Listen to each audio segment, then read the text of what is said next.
Alright, now we're going to get to work on our extension for the lead screw that we're going to be using. I put my original one back in place so I have power feed. I got my stock, which is just 3/4 inch 12L14. I have it center drilled and marked out to the length I wanted to cut, and I have it chewed up in my chuck.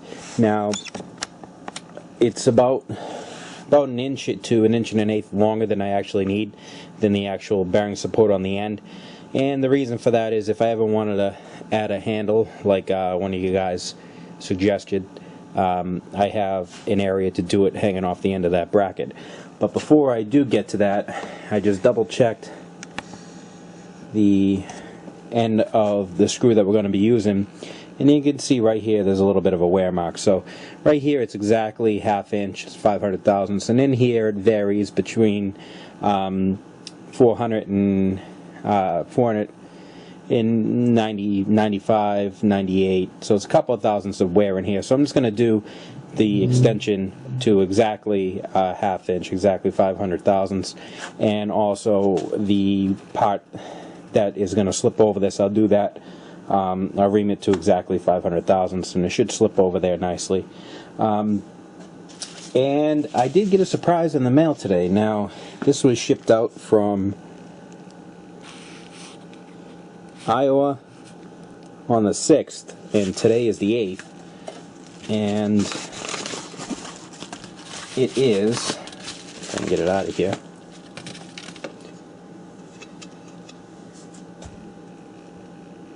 the replacement plate. It's pretty damn good quality. It still has the protector over it. This is the original one here. The only difference between them is obviously I don't have the catalog number and the bed length stamped into it. This here is not on the original one. It says stop machine before shifting tumble levers. That's not there on this one, but I think it was added at some point in the lifespan of the lathes. And this one has raised lettering on it, and this is just screen printed, so this is all flat. Not a huge thing, but it looks pretty damn good. I mean, that looks really good. I like the way that is. So that's going to be going right on the gearbox once we're done. This will be the last thing I put on. So let me get you to a better angle on top, and we'll start cutting this piece here. Okay, we're ready to start cutting this. Like I said, I've already made sure with the dial indicator that this bar is chewed up, and it's within about 1/1000th of an inch of run out, and I have my center in place. Now I don't know if this tailstock is off a little bit, so what we'll do is we have to take a 1/4 inch total off of this. So once I get close, I'll start miking it up, and we'll figure out if we have a difference in length, and I'll adjust the tailstock accordingly. And I want to get as close to 500 thousandths as I can.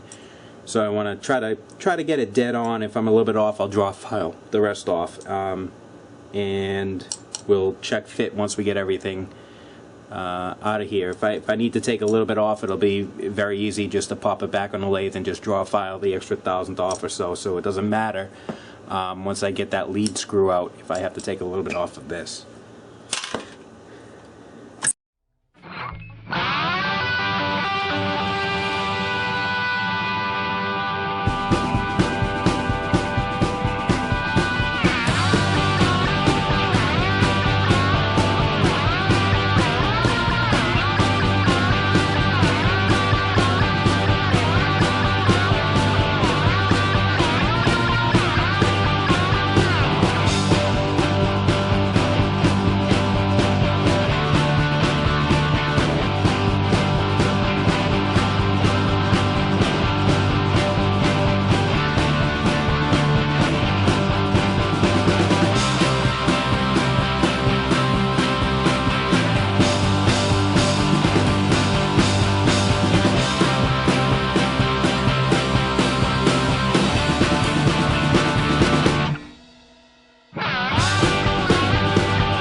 5.9.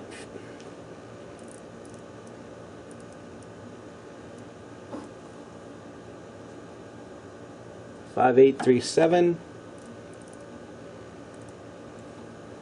5827, 5822.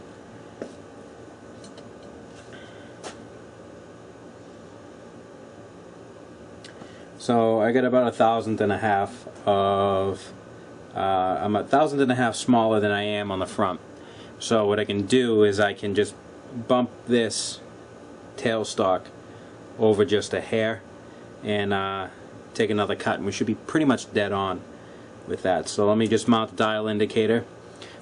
Since we're farther away here but closer here, I want to go towards me, so I'll go towards me by half of the distance, so I'll go 3/4 of 1/1000 towards me, and that should split the difference and get us a little bit closer. So I'm just going to move the camera and do the dial indicator, and we'll see what we get after that. Okay, nudge my tailstock over and make another test cut here, see what we got.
Five 5604,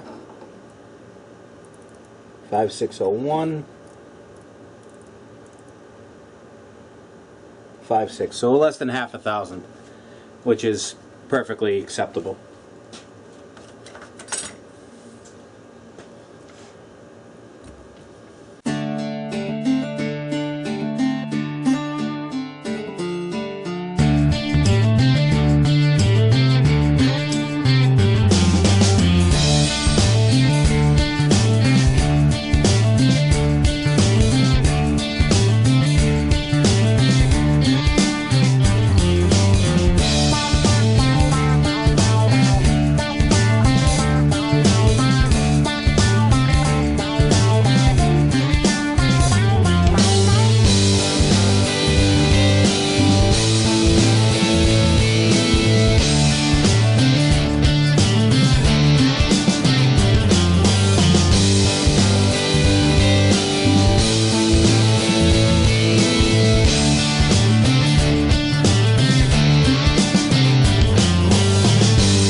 There we go.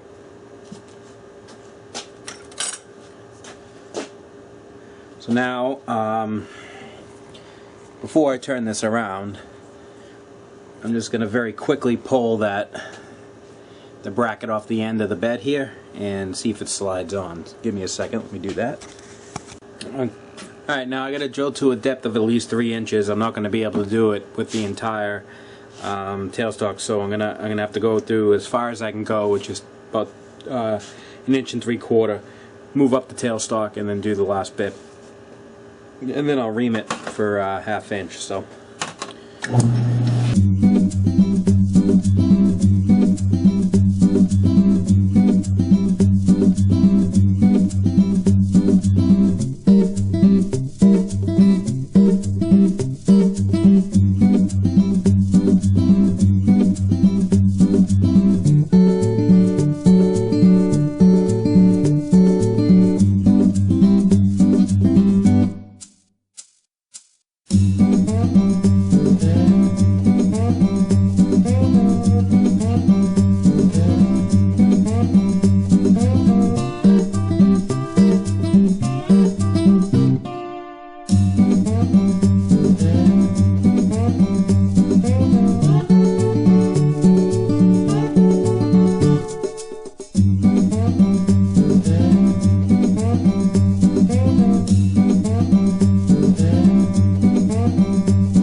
Alrighty, let me switch over to my reamer and we'll ream that out.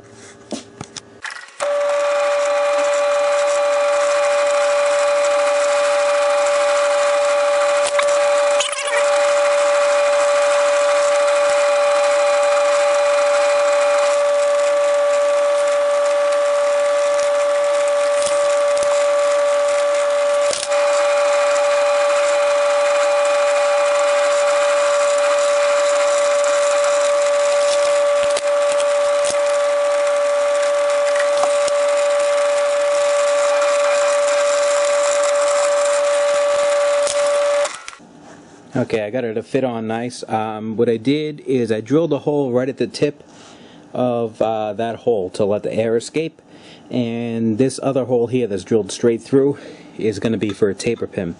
I was going to Loctite it, but then I realized that this keyway here isn't going to go through this, so I have to put this into that lead screw there, bracket on the end, and then fit this in place with the apron on, and then put the pin in, because I'm not going to be able to get the apron past this solid point. So we go in there and we fit in there nice, and I'm able to turn it enough so that I can line this hole up. So I'm going to drill that hole, carry it straight through both of these pieces here for my roll pin. Okay, we're pretty much ready for final assembly. I just coated all these gears with the Cling open gear and wire rope oil. It is what I used on the change gears in Model B. Quiet the gears down a little bit, give them a little bit of lubrication, and it'll also sling off. It's tacky, but it's still in oil, so it won't hold chips as readily as something as grease or something along those lines. Now, I'm not going to drill that second mounting hole, or the third mounting hole right here. I'm not going to drill it into the bed because I have no real good way of locating it and countersinking it. It has to be countersunk on the actual V-way, which I have nothing to actually do that. If I had a mill, I'd probably be able to do it, but I don't, so I'm going to leave it alone and leave it as is now. So let me get this whole piece bolted up and in place, and then we'll see how she works. Okay, we're going handheld with this, so I'm going to try to keep it as steady as possible. We got her all bolted up. There's the lead screw through, and there's my extension in with the roll pin, and then a little extension on the end in case I ever want to add a hand wheel of some sort. Now we got the bracket on. I don't have that guard. The actual guard is bent. When I tighten it down, it does rub this gear So I have these all oiled up, and that aftermarket gear is up here. I just want to show you how it sounds with just the gear train engaged. Disengage the levers here. So now everything from here to that one tree shaft here is going to be spinning.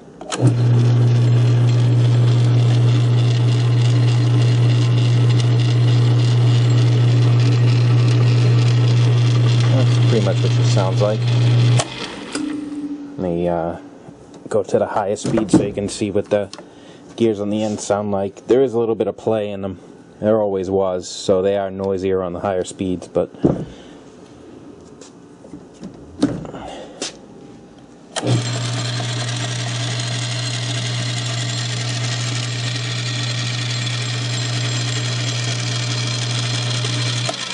now most of that actual noise is play in these reversing gears here.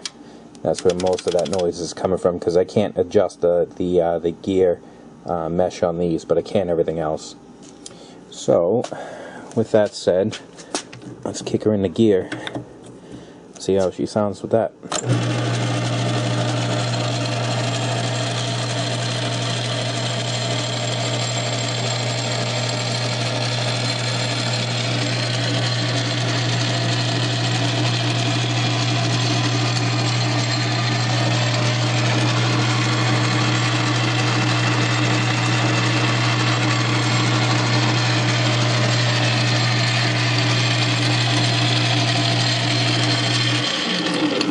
Not too huge of a difference in sound. Now if I go to the slower speed, it's almost nice and quiet.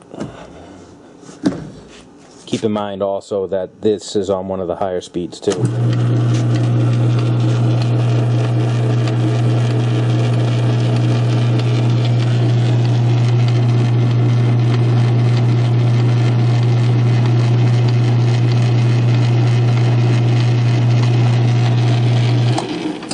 Okay, I'm going to throw a 7/16 rod in the collet there, and we're going to cut some thread to see how this does. Okay, I have my collet in, I have my piece in, I have the shoulder cut. Now, here's where the easy part comes in. Let's see if I can get you a little bit.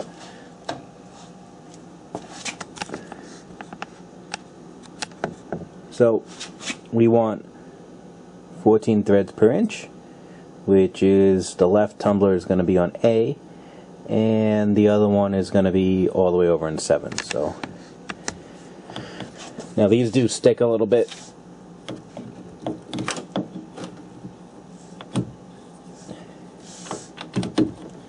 And 7 and A. That's a lot quicker than changing gears. Let me get you set up on top and we'll show some threads being cut. Okay, let's thread. I like to take my time and go slow when I thread, so we gotta run back here.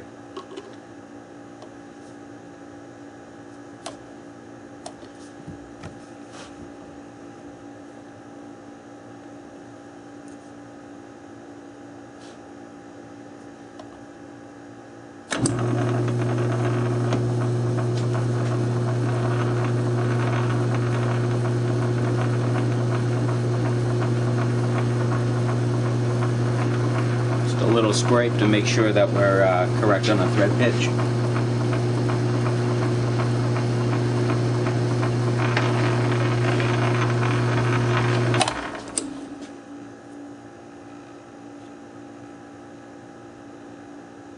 Which we are.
And there you go.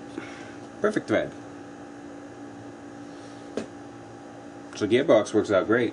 Hell of a lot easier than change gears. So clean up my mess and figure out what we're gonna go do on the next project, and hopefully see you on that one.